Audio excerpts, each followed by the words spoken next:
আসসালামু আলাইকুম। তো পাখি ইউটিউব চ্যানেলে সবাইকে স্বাগতম। চলে আসলাম নতুন আরেকটা ব্লগ নিয়ে। তো সবার কাছে অনুরোধ রইলো, সবাই আপনারা আমার ভিডিওটা দেখবেন, দেখে যদি ভালো লাগে প্লিজ চ্যানেলটা সাবস্ক্রাইব করে দেবেন। আর সবাইকে অনেক অনেক ধন্যবাদ আমাকে সাপোর্ট করার জন্য। আপনারা এভাবে আমাকে সবাই সাপোর্ট করে যাবেন সামনের দিকে, যেন আমি আগায় যেতে পারি।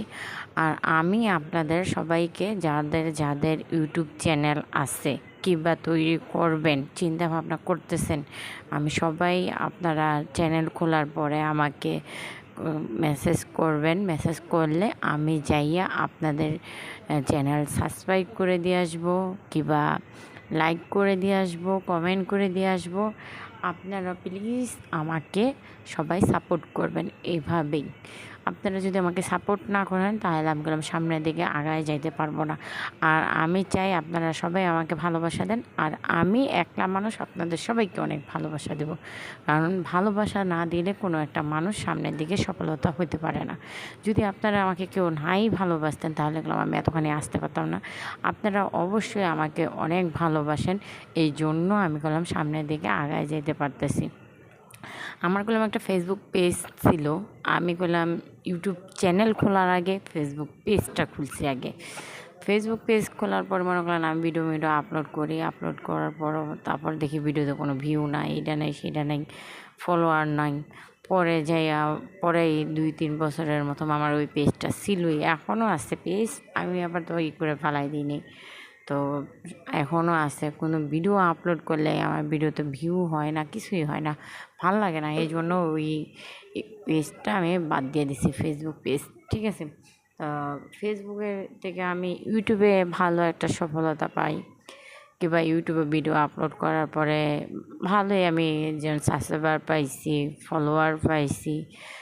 আমি এটা অস্বীকার করতে পারবো না যেন ইউটিউবে আমাকে কেউ ভালোবাসে নেই। ইউটিউবে আমাকে অনেক ভালোবাসা দিতেছে। আর ইউটিউব মানে ব্যাকফোন যেটা, এদের তো সবাইকে অনেক অনেক ধন্যবাদ যেন ইউটিউবের ভিতরে আমাদের এরকম একটা চান্স করে দেওয়ার জন্য। আর ভিডিও আপলোড করার পরে ওরাই মনে করলেন ভালো একটা ভিউ করে দেয়, গেম করে দেয়, না হলে আমরা এত দূর আগায় যেতে পারতাম না।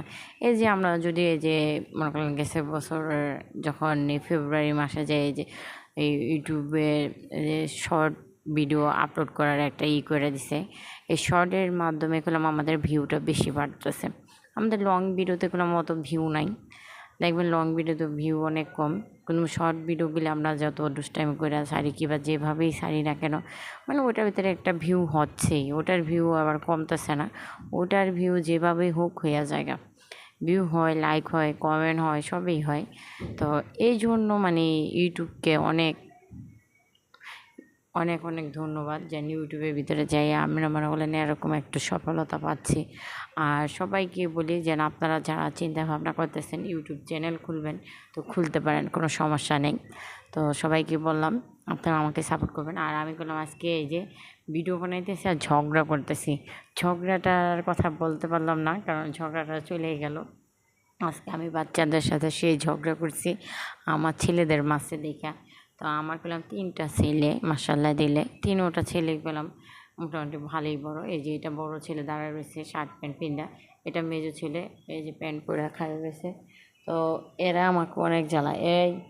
তো এইগুলি নিচে ফুটবল খেলতে গেছে, আমরা তো দোতলার উপরে থাকি। তো নিচে ফুটবল খেলতে গেছে, নিচে ফুটবল খেলতে যাইয়া নিচে যে বাচ্চারা আছে ওগুলোকে মারামারি করছে। তো আমার মেজো ছেলের বলে এক ভাড়াইটা মেয়ে মারছে আগে। তো মেজো ছেলেটা মারাতে বড় ছেলে আবার দৌড়ে গেছে যে হ্যাঁ আমার ভাইরে মারতেছে। ভাইদের প্রতি ভাইদের কত টান দেখেন, ছোটোর থেকে ওদের একটা টান হয়ে আসে। পরে যখন বড় হয়, বিয়ে শাদী করে, তখন না একটু যেমন অন্যরকম হয়ে যায়। একদম ছোটোর থেকে যে টানটা ভাইদের প্রতি ভাইদের থাকে, এই টানটা যদি সবসময় থাকতো তাহলে তো কোনো কথাই ছিল না বলেন। তো আমার এই ছোটো ছেলে আর বড় ছেলে দুইজনে মিলে ওই মাইয়ারে মারছে। আবার ওই মাইয়ারা দুই বোনে মিললা আমার দুনো ছেলের মারছে, 3 ছেলের মারে নেই, দুনো ছেলের মারছে। তো আমি রাগ হইতেছি, সেই দেখেন রাগ হইয়া ছেলেদের সাথে কথা বলতেছি যে তোমরা অনেক খারাপ, তোমরা অনেক বাজে, তোমরা নিচে কি লেগে গেছো, নিচে গেলেই মারামারি করো, ধরাধরি করো, তোমাদের লেগে আমার মাসের কথা শুনতে লাগবো, কি লেগে কথা শুনতে লাগবো। মানে আমি ছেলেদের শেষ শাসাইতেছি। ছেলেদের যদি না শাসাই তাহলে কী হবে বলেন তো? নিজের ছেলেদের আগে শাসন করব, তারপরে না যায় মাসের শাসন করব। যদি আমি ঘরে শাসন না করি, বাইরে যে শাসন দেখাই, তাহলে তো আর হবে না। তো এই জন্য আগে ছেলেদের শাসন করে নিতেছি, যেন এরকম যেন আর কখনো না করে। তো আমি আজকে পাঙ্কাশ মাছ রান্না করব, ভিন্ডি ভাজি করব। তো পাঙ্কাশ মাছ ওটা নিয়ে আসছিলো, তো আনার পরে ওই পাঙ্কাশ মাছ সুন্দর করে মিল্লা রেখে দিছিলাম। তো ওটা আজকে রান্না করব। তো ওই রান্নাবাড়াই আপনাদের সাথে শেয়ার করব। আর এই যে মিষ্টি কুমড়া কাইটে নিতেছি, সাথে আপনাদের ভাইয়া ধনিয়া পাতা আনছে, বলতেছে যে তরকারি রান্না করলে ধনিয়া পাতা দিবা। আমি বলছি আচ্ছা ঠিক আছে। আর আজকে ভিডিওটা গুলো আমার অনেকখানি বড় হবে, আর দিন 6 মিনিট 7 মিনিট এরকম থাকে। আজকে ভিডিওটা করলাম আমি অনেকটাই বড় করতেছি, কারণ ওই যে বললাম না, ঝগড়া করছি, এটা করছি, ছেলেদের শাসন করতেছি, ছেলেদের সাথে কথা বলতেছি, ওই নাজবিন এখানে আছে, সবার সাথে শেয়ার করতেছি। আর আমার না এভাবে সবার সাথে কথা বললা ভিডিও বানাইতে ভালো লাগে। আর এই যে যখন আমি ইউটিউব লাইভ করি, লাইভের ভিতরেও একা গেলে কীরকম জানি লাগে, যেন আমার সাথে থাকবে, ওরা কমেন্ট পড়বো, ওরাও মজা নিব, আমিও মজা নিব।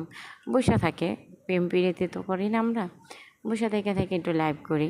আর কী করবো, যে না আমার ইউটিউবের ভিতরে আমার ভালো একটা ভিউ হবে, কী আসে ওই বিষয়। তো এই জন্য আমি এভাবে লাইভটা করি, ঠিক আছে?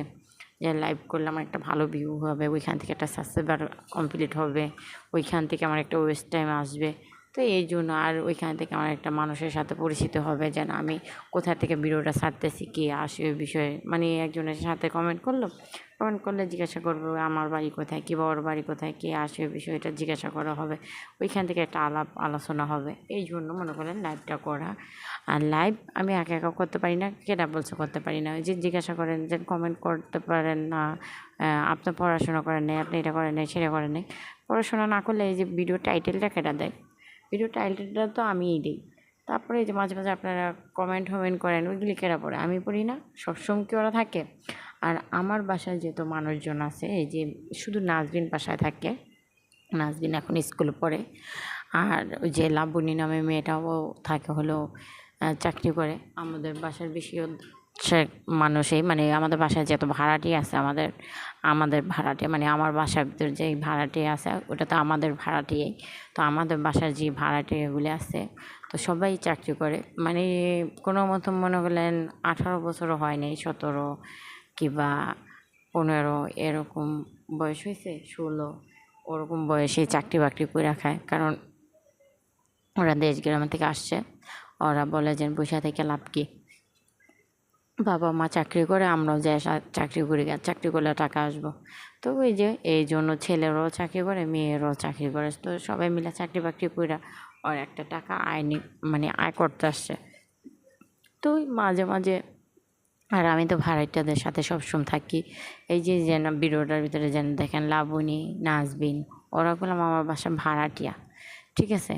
তো ওদের নিয়ে আমি একসাথে বইসা খাই, ঘুমাই। আমি কখনো মানে ওদের মানে নিচু চোখে দেখি না, যেন আল্লাহ ও আমার বাসা ভাড়াটিয়া, ওদের সাথে আমি বসবো কেন, ওদের সাথে খাবো কেন, ওদের সাথে ঘুরতে যাবো কেন, এটা করবো কেন, ওটা করবো। আমার ভিতরে ওইসব মানে জটিলতা নাই।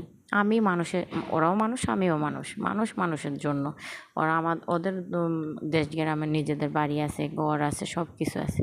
তো ওদের বাড়িতে যদি আমরা বিপদে পড়ে যদি ওদের ওদিকে যে আমি রুম ভাড়া নিয়ে থাকি, তখন ওদের এলাকাতে আমিও ভাড়াটিয়া।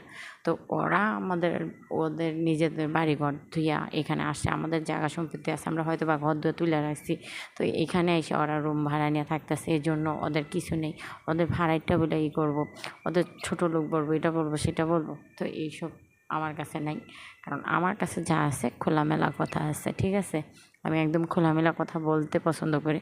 যেন আমি বড় লোক দেখে ডেমাক দেখাবো, ওরা গরিব দেখে ওদের ছোটো মনে, মানে একদম ছোটো চোখে দেখবো, তা না। আমি এক প্লেটে খাবো, সবাইকে নিয়ে খাবো। আমি বাসার ভিতরে যদি একটা কিছু রান্না করি, আমি ভাড়াটা রেখা খাই না। কারণ ওরা এই যে টাকাটা দিচ্ছে, ওই টাকাটা দিয়ে আমি খাইতেছি, গোসল করতেছি, যে পানিটা ওদের টাকা দিয়ে তো আমি ঢিপ বসাইতে পারছি। ওরা যদি টাকা না দিত আমি ঢিপ বসাইতে পারতাম? আমাদের এদিকে আসছিল আগে লাইনের পানি মনে করলেন রাত্রে 3টা বাজে 4টা বাজে উঠা লাইনের পানি নিতে হইতো। তো ওরা যদি টাকা না দিত আমরা আজকের দিনে ডিপটা বসাইতে পারতাম না। ওরা যদি টাকা না দিত আমরা আগে আসছিলাম টিনের একটা ভাঙা ঘরের ভিতরে, ওই টিনের ঘরের থেকে এখন দোতলা তৈরি করছি। ওরা যদি টাকাটা না দিত তাহলে কি আমরা করতে পারতাম না। আপনাদের ভাইয়া কোনো চাকরি বাকরি করে না, আপনাদের ভাইয়া বাসায় বসে বসেই খায়। তো এই যে আপনাদের ভাইয়া কি বাসায় বসে বসে খাইতে পারতো? ওর চাকরি করে খাইতে হইতো, যে কোনো একটা কাজ করে খাইতে হইতো। এমনও আসলে আমারও কাজ করে খাইতে লাগতো। তো এই তুলনায় তো আমি মানুষকে কেন ছোটো মনে মানে ছোটো চোখে দেখবো? কিসের জন্য মানুষের সাথে গরিমা দেখাবো, এটা করবো সেটা করবো? হ্যাঁ, মাঝে মাঝে বলি আমি এখন দোতলায় থাকি, নিচে যাইতে পারি না, এটা করি না, আর সবার সাথে কথা বলা হয় না। উপরে থাকি না, বাচ্চাদের নিয়ে কাজ কাম করি, রান্না বাড়া করি, ছেলেদের স্কুলে দিয়ে আসি, ওটা করি সেটা করি। আর যদি সারাক্ষণ নিচে যেয়ে বসে থাকি তাহলে আমার ঘরের কাজ কাম কেটা করবো বলেন? কার হয় একটা কাজের মানুষ আছে, কাজ কইরা দিয়া যায়। তো হ্যাঁ, যেটুকু কাজ করার হ্যাঁ ওটুকুই করে দেওয়া যায়। তো বাকি রান্না বাড়া খাওয়া দাওয়া আরও অনেক কাজ আছে, এগুলি তো করতে হবে। এগুলি না করে কোথায় যাব বলেন তো দেখি? তো এই যে বিছানার চাদরটা আজকে উঠায় ফেলবো। তো চাদরটা উঠাই অন্য একটা চাদর বিছাবো। আর এই যে জামা কাপড়গুলি সুন্দর করে গুছগাছ করে যে ড্রয়ারে যেগুলি রাখার ওইখানে রাখতেছি। আর বাকিগুলি ভিজা জামা কাপড় আছে ওইগুলি জানালার ভিতরে মেলে দেবো। কারণ জানালার ভিতরে মেললে কী হবে, যে ফ্যানটা ছাড়বো রাত্রিবেলা, ওই ফ্যানে বাতাসে শুকায় যাবো, আর দড়ি টানাবো না। তো এই যে এখানে দাঁড়ায় দাঁড়ায় অনেক কথা বললাম, আর আজকে আপনাদের সাথে অনেক কিছু শেয়ার করলাম। সবার কাছে মনে করলেন যদি আমি ভুল বানানটি কোনো কিছু বলে থাকি মাফ করে দিবেন। কারণ আপনারা যদি আমাকে মাফ না করেন কী করবো বলেন? আমি হয়তো বা ভুল বানানটি কিছু কথা বলতেই পারি, কিংবা আমার কথা নিয়ে কোনো ট্রোল করবেন না, কিছুই করবেন না, ঠিক আছে? তো আজকের মতো ভিডিও এই পর্যন্ত।